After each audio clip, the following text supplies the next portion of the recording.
You famously had a exchange of views with Tony Pulis when you were at Stoke in the dressing room. Could you talk us through it?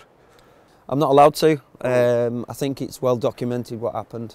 I wouldn't say it's just one of them things because I didn't agree with it at the time and I still don't. But that's gone now. It doesn't have any effect on my life, whatsoever. Even though people ask me about it all the time, it's probably I must have had such an uninteresting career as a player. It's the only question anybody ever asked me about. But it's something that I will not be doing in my career. Put it that way.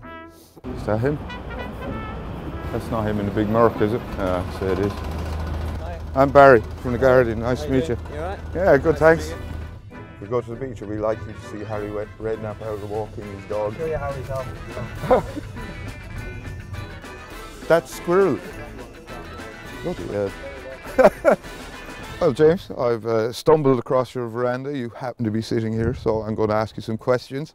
I suppose the first one is, what have you been up to since leaving Accrington Stanley, where you were manager? Since leaving Accrington, I've been going into different clubs to see how they work and to try and further my education in football. Just staying in the loop, and then I suppose the nature of the beast is, unfortunately, somebody's got to lose their job before I get another opportunity, but I've sort of got used to that, being out of character for myself. While you were there, as well as coaching, doing the usual managerial stuff, you made changes at the club. You had to get a new training ground, you had to keep it clean, you got a chef in, you made various travel arrangements, sort of made them feel more like professional footballers, I suppose. When you're going for jobs now, do you make, say, whoever is interviewing you aware of these things, that you've gone above and beyond the call of duty? I mean, I think you even put your own hand in your pocket, did you, to pay their tax bill at one stage? I paid a tax bill. That's because I was desperate to get Cal Naismith from Rangers, and we had an embargo. I thought that he could come in and make a massive difference, and he did. He ended up being our top scorer last year. Don't know, I think that's just me as a character. I think that I wanted to make things better at Accrington, and I did. I think I just cared.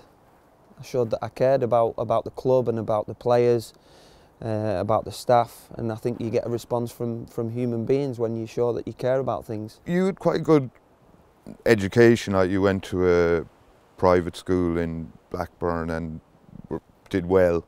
Was there ever a question you wouldn't be a footballer, that you might continue your studies? Or? I was never going to be a footballer. I always wanted to go into medicine as a young lad. I said to my mates that I wanted to be a brain surgeon, which now they laugh at because they've got a little bit of a crazy side. I remember having a conversation with my father, and he said, you've got to just do what you want to do, because it's probably a once-in-a-lifetime opportunity to try and become a footballer, but you could always fall back on your education and go back to doing that, which sounded like a good plan to me, so it took me all of a nanosecond to decide, and the rest, as they say, is history. This crazy side you speak of, the red mist has descended a few times over your career. I think you headbutted William Gallas. William Gallas. I didn't really headbutt him.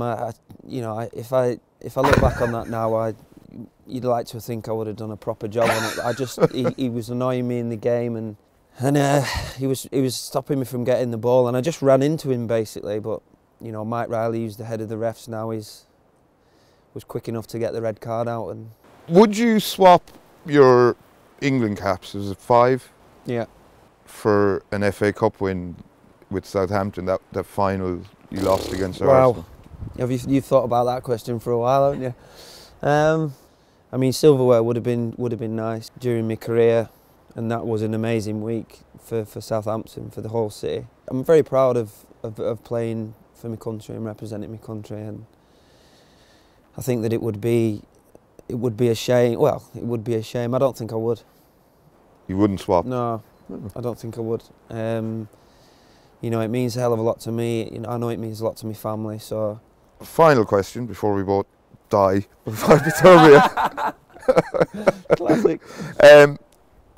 Would you consider managing abroad? Should say somewhere where you don't speak the language? Yeah, I would do. I think football's a universal language. I met Ronald de Boer, who's the brother of Frank, obviously, who's managing Ajax, and I'm going to go over there for a week. They've invited me over.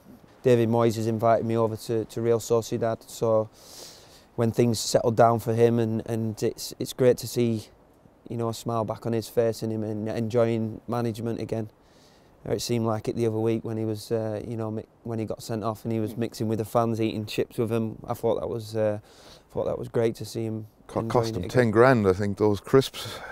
Yeah, but you know, it's. I think it shows a side to him that not many people know, and I think he was maybe a little bit unfairly treated at Man United. But he's invited me over, and I'll continue to you know, as I say, further my education on the continent, and I would not rule out anything in football, you know, and me managing abroad one day is something that I'd be interested in, yeah, for sure. So does this mean there's kind of a load of middle-aged men wandering around Bermuda who support Rotherham? You know, is that their team? Or? There'll be a fan base there. There'll be a fan base from. How bizarre. From